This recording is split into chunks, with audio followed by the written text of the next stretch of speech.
Alright, boys, hear me out for one sec. I am here to talk to you about Whitebeard versus the Seven Warlords. Now, how do I think this matchup is going to go? Well, first, I'm going to break down the basic combatants, and by that I mean I'm going to more be addressing the Warlords side rather than anything, on Whitebeard until we get to the end. Because first I gotta handle, all the normal stuff. Now, send out the ground rules. This is the original Seven Warlords. So Dracula Mihawk, Jinbei, Gecko Moria, Boa Hancock, Crocodile, and Don Quixote Don Flamingo. As long as Kuma, we will be considering normal Kuma, not PX0. However, we will take into account that regular Kuma seems to be superior to any of the PXs. So, normal stuff like that. Also, we're not gonna. So there is no interference and no assistance from any other warlords. For example, Blackbeard will not be involved. Neither will Law, Buggy, or Edward. All right. Also, on top of that, we're not taking into account allegiances. This is merely a power-based discussion. So, for example, Jinbei at Marineford refused to fight Whitebeard, but I'm not taking that into consideration right now. That is simply put what happens in the story, but we are looking at these characters as if they didn't know each other. As if, like, say, instead of Whitebeard getting to, instead of Whitebeard getting to them first, Big Mom or Kaido got to Fishman Island first. Make sense? It does? Okay, good. So, we're starting off with the one who is probably going to be the most important in this, which is Dracula Mihawk. Now, even if he doesn't have too many feats, he still has enough feats where he's still considered strong. If I had to make a general assumption about him, I would say that, he's probably a commander level. I would say he's definitely stronger than Vista, but Marineford is also very weird because on one hand, power scaling kind of gets booted out the window, but at the same time, there are characters who only power scale in Marineford. Like, can you guys really see Vista being on the same level as King? Yeah, but guess what? Zoro hasn't fought Mihawk yet in the manga, but he's fought King yet and beat King. So that should mean that Mihawk is stronger than King, obviously, but that would also mean that since Vista held his own, either Mihawk was, just being polite and not, destroying a guy who worked extremely hard and who made a name out for himself with the blade, or Vista's just ridiculously strong. So, personally, I think it's more of just Mihawk respected him, but if I had to make a guess, I'd say he's around, a Kizaru, he's around, a Fujitora. I think I think that's a good level to put him. Now, so having Mihawk there, that means he is most likely going to be their centerpiece. If they were to coordinate, they would most likely plan a strategy around Mihawk, Bow, and Don Flamingo. Because we have to keep in mind, I'm taking all these characters out from when they were warlords.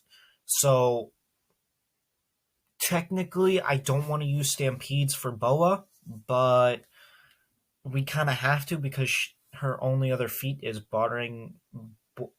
like bullying pre-time skip Smoker, which isn't really a feat because you know I'm pretty sure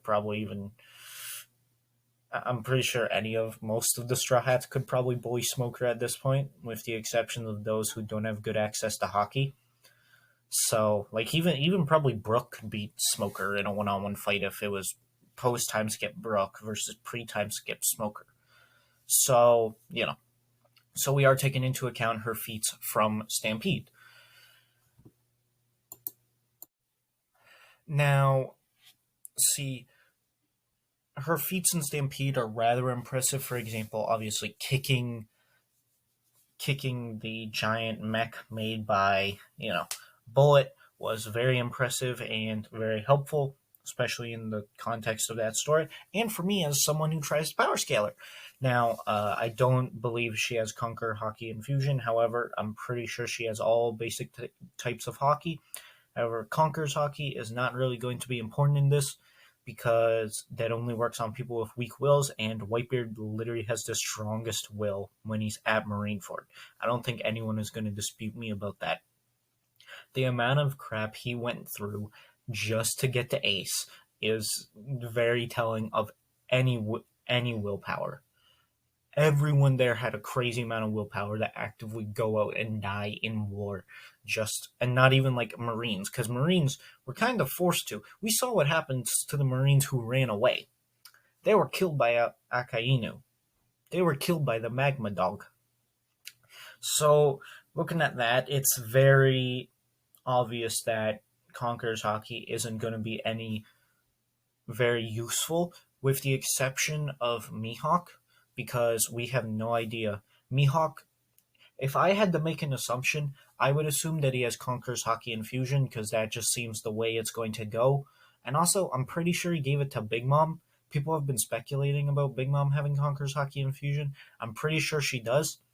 And if Big Mom can have it, Mihawk can probably have it. Now, Marines are obviously more up in the air because I think Marines on average have less willpower. For example, Fleet Admiral, it seems like only the Fleet Admiral and maybe Garp. Like Sengoku has Conqueror's Hockey, but we don't know if Garp does, and it's very hard to assume that Garp does, especially since when he's very, very passive on a lot of things. Like he's not a very, conquering kind of person because he will actively, follow orders from the world government regardless of what he thinks of them. Now, granted, he will defy them to some extent, but not to the extent that other people like taking out to sea and risking life and limb all the time do. So, you know, Mihawk put him down. He probably has Conqueror's Hockey. If he were anything, he probably has Conqueror's Hockey Infusion, which, that's just a bonus. He doesn't seem to have as many stamina problems as say other people, but you know, Whitebeard. We're going to be keeping in mind that Whitebeard has all his feats at Marineford, except he didn't get stabbed by Squirtle, and he most likely won't have a heart attack. So it is probably unlikely that happens. So there's not going to be as many opportunities to beat him.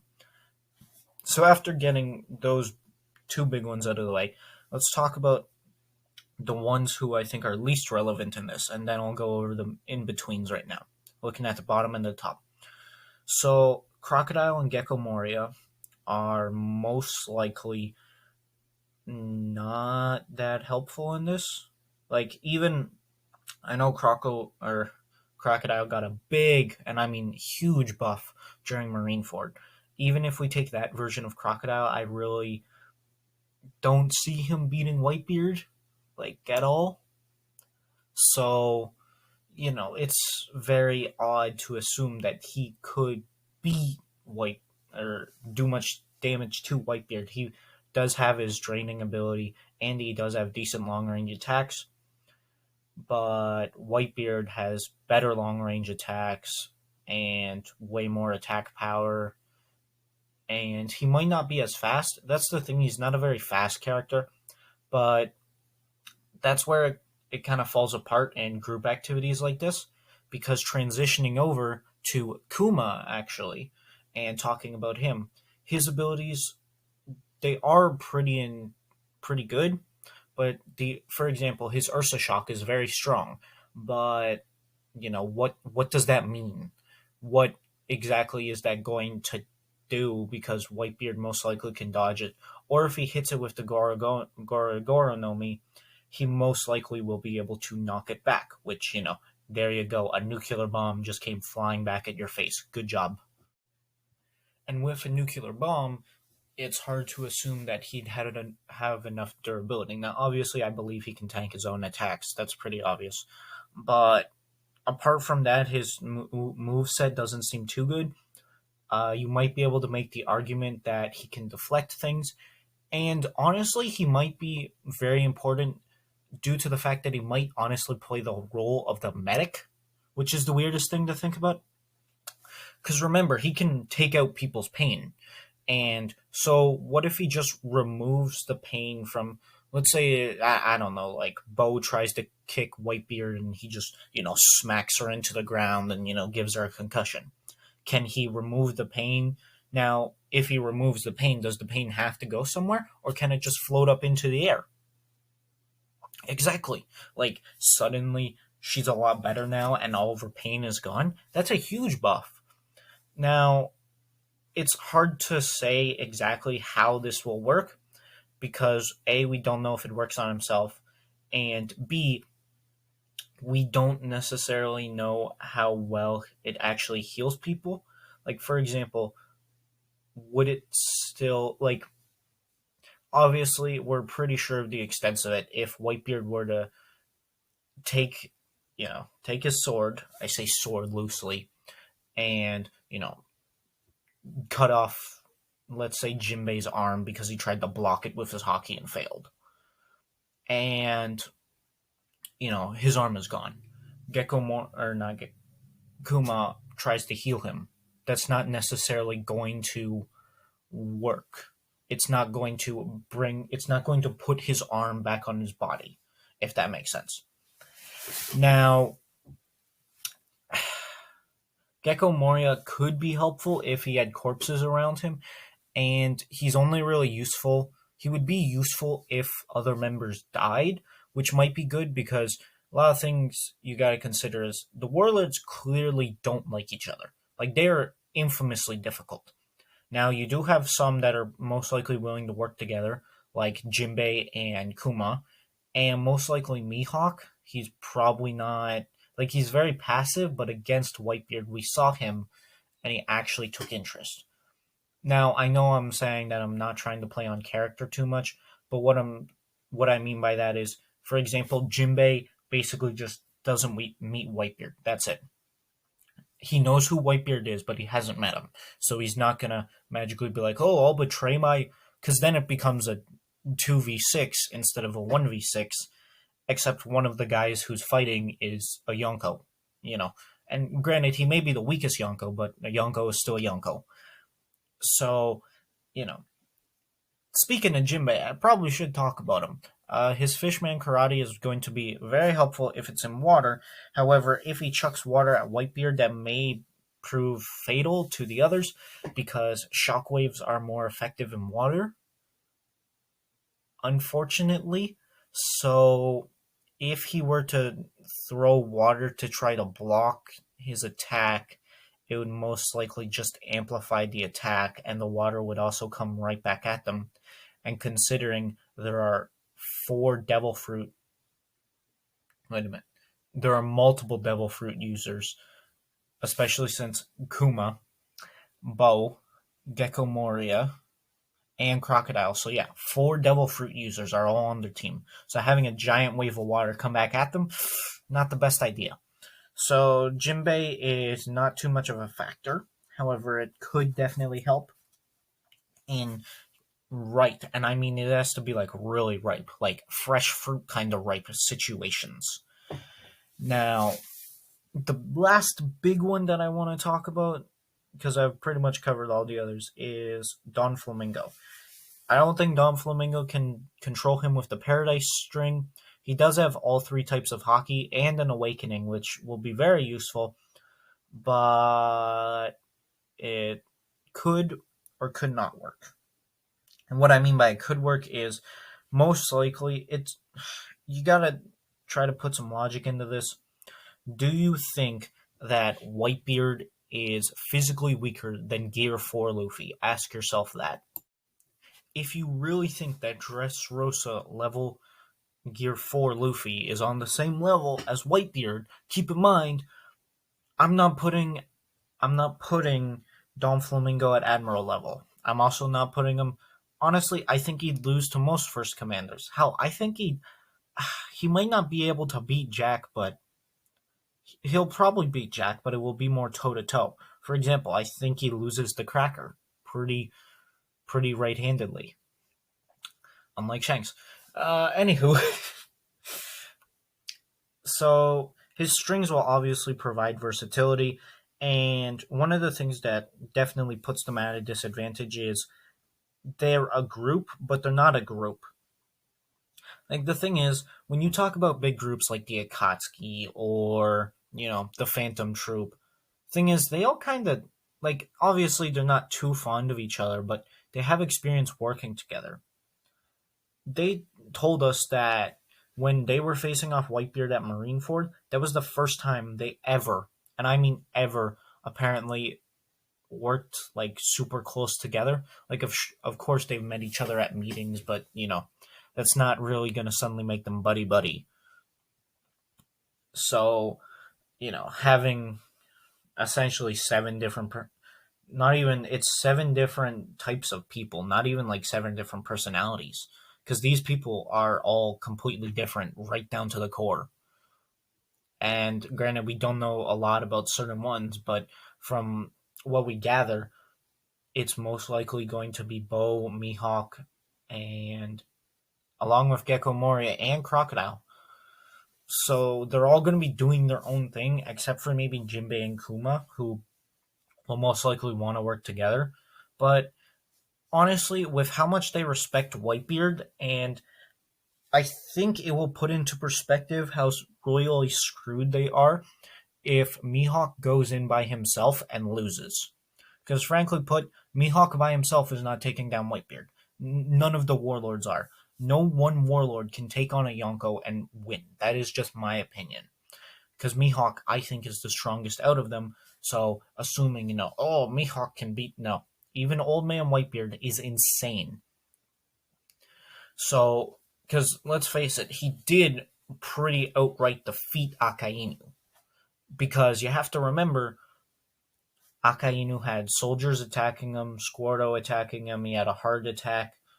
So those are three big things which allowed Akainu to fight Whitebeard. Because let's point out, when Whitebeard got pissed and decided to destroy Akainu, there was nothing Akainu really did that, like, sure, he survived it. Oh, wow, he survived it. Great. You know what? This is One Piece. A survival feat is not a big deal.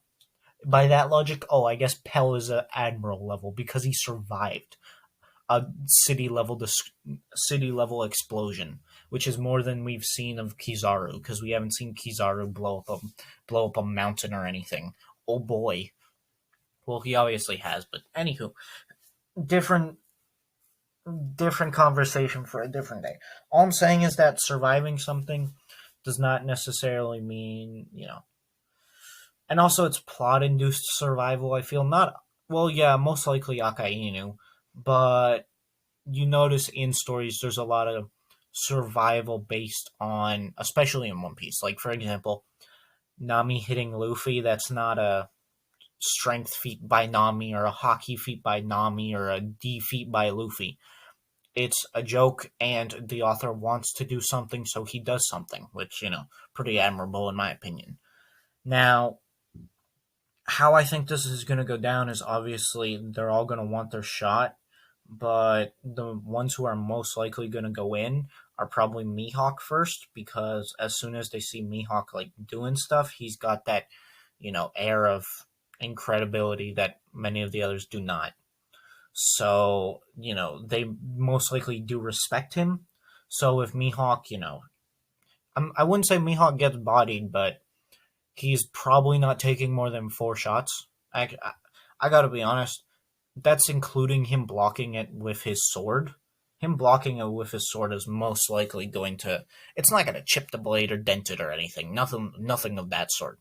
But you gotta remember they're shockwaves. They can most likely hit through the sword. And that's one of the reasons I said, 4 shot, not 1 shot. Because honestly, Whitebeard is killing most of them within one or two shots if they're direct shots. Because I'm sorry, but the Gorogoro no Mi, when Sengoku says it can destroy the world, you know what you do? You take that statement seriously. All right? I know people like getting caught up in very hyped opinions, but that's not that's not something I'm going to underestimate. That's not something I don't think any of the warlords are going to walk away from easily. Especially people like a Gecko Mori and Crocodile who were damaged by like Luffy. And this like Crocodile was damaged by normal Luffy, and then at Marineford he was hit pretty hard by Jozu, like so much so that he coughed up blood. And same with Gecko Moria, he lost to the Straw Hats and, you know, took crazy amounts of damage from them, even though he had a literal giant on his side. Now, taking all that into account, it's most likely going to go. Mihawk jumps in. Mihawk, will block one or two shots, but if Whitebeard gets a good hit off, Mihawk goes down.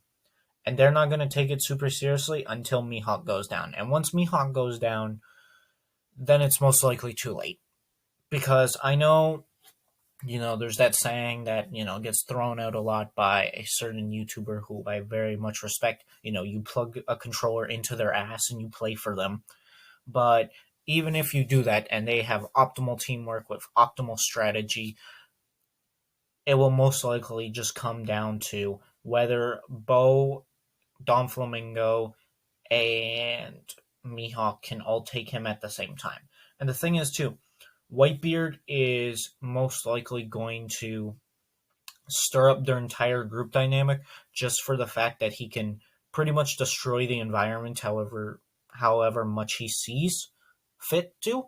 So, you plug the controller into their ass and you start playing for them. Oh, well, great. Now you just got cut off because there's a literal earthquake which causes giant tectonic plates to shift rapidly, causing sea levels to rise, which, is great for Jinbei but bad for everyone else.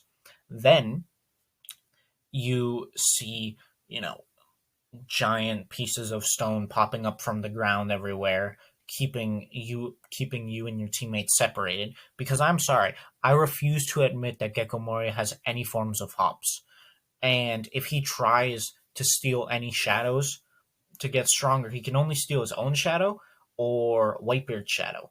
And it's very hard to ask that Gecko Moria can get in close enough before dying. So it will most likely come down to Bo, Mihawk, and Dom Flamingo all trying to distract him while the others try to pull out their hacks. And Kuma literally has no win condition whatsoever. Even if he has that laser and all those modifications, all that stuff, it doesn't matter because the Ursa Shock, Whitebeard most likely is not going to get hit by or just, hit it back with his Gorogoro no Mi. And taking all that into account, I really don't see how the Warlords are winning this. Because simply put, it's just even if they all try to jump him, he's going to be able to break up their numbers with his attacks. Because it's going to send some flying. For others, they're going to, grab, like Dom Flamingo, if he gets pushed back by it, he's most likely going to attach his strings to stuff and try to stop them. And he's also going to try to control the environment. However, Whitebeard can most likely hit through the strings because I get it. The Kong gun was super impressive, but I'm pretty sure a Quake Punch is going to hit even harder. I fully believe that a Quake Punch is stronger than a Kong gun. Not right now, but definitely Gear 4 Luffy from Dressrosa. Oh, a Quake Punch definitely hits harder than a Kong gun. So there goes Don Flamingo. And guess what? He may be able to take his internal organs and kind of repair them. But if they're mush, they're mush. They're not going to magically get fixed. If you think the Gamma Knife is stronger than the Quake Punch, I'm sorry, but you are a Law fan. And that is the only explanation I can have for you. So, Don Flamingo will most likely go down. Then Mihawk. Then Bo. Because those are the three physical get close brawlers. They don't have any necessarily too sneaky of trips. And Bo's attacks are like her love arrows might be able to do something if they don't get reflected back by the quake fruit. Uh, her turning people to stone is not going to affect Whitebeard. It doesn't really seem to affect any of the warlords either. I think it's just strong will. So I generally think it will not work on Whitebeard. So that takes it out of the equation. Her stone kicks, where she kicks an opponent and turns them to stone slightly, might work. That means she has to get really close though, and if she gets grabbed, Whitebeard can do the same thing that he did to that giant. You all know the scene I'm talking about, where he grabs the giant's head and basically shatters the helmet and throws him away like a trash doll. And then he also, stopped the ship with one hand. So he's definitely got the edge in physical strength over any of the warlords. So all of them trying to attack him is not going to, magically, oh, if we put our powers together, because frankly put, their movesets don't really help each other out too much either. It is really like fighting 7 individuals, not a group. Because a group, it's normally well balanced. It's the same as in, like, imagine like this. You're in an RPG. You have a healer, you have a tank, you have your main damage dealer, and then you probably have some sort of spellcaster who maybe be support but not healer, or maybe offense, something of that caliber. With the warlords, it's almost all offense or weird tools, and another thing that they talk about is Whitebeard hasn't really made any big moves before Marineford, so they don't know. So it's not like they have this plethora of information that they can go through, because the Marines aren't going to be like, "Hey, we're sending you to fight Whitebeard. Here's this document full of information on how to beat him and every one of his weaknesses," because the Marines don't care. Like they're not that nice to them at all. It's not a helpful relationship whatsoever, and it's not something that you necessarily want to be part of. So,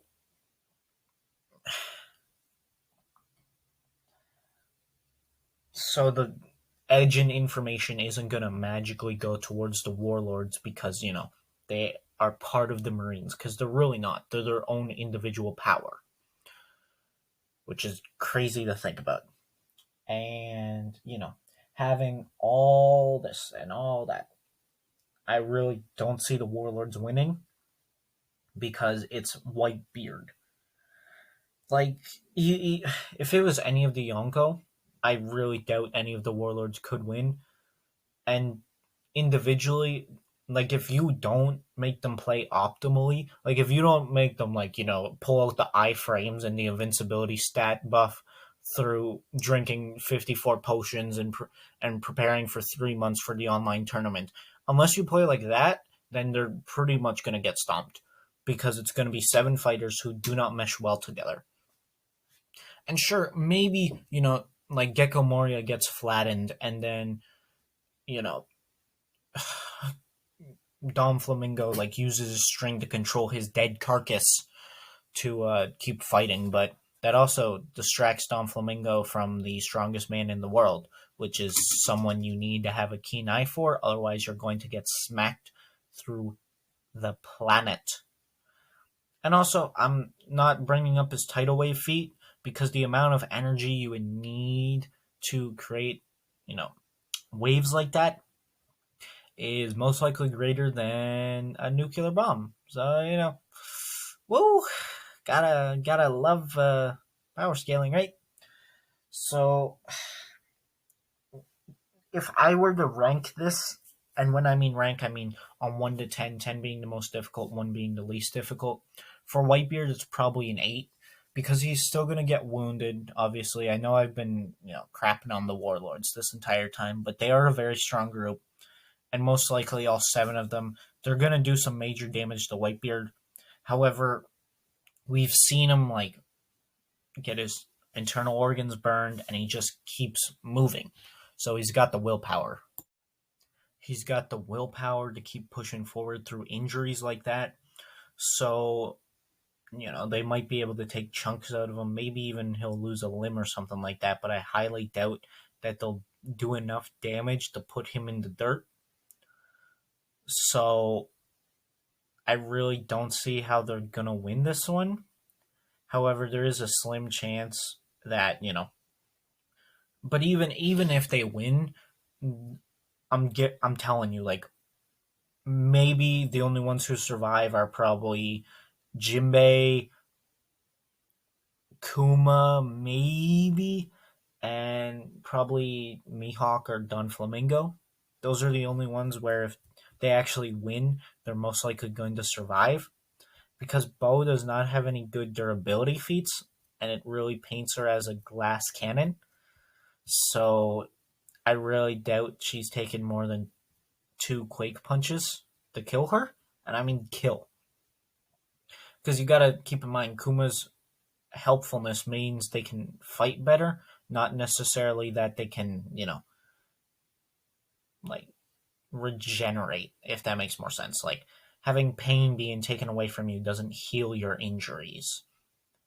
Now, granted, it's obviously the only example of that is Luffy, and Luffy's a little bit weird. Not many people can drink milk and suddenly regenerate whole teeth. But I don't think that it's necessarily going to keep anyone fighting from,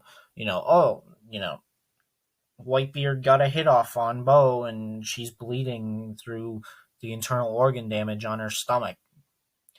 And Kuma runs over and is like, oh yeah, I got pain out of you. And then she's like, oh yeah, I'm all better. Her internal organs are still going to be wrecked.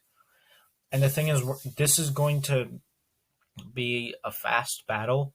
Like, I really doubt this is going to be one of those, and then they fought for 7 days. And even if they fight for 7 days, I don't think that Whitebeard is necessarily going to last that long, so they either have to outlast him when he's destroying the entire island, which is not going to help anyone. And another thing is they're so environmentally based. Like, for example, in Alabasta, Crocodile would do better and most likely be a bigger help.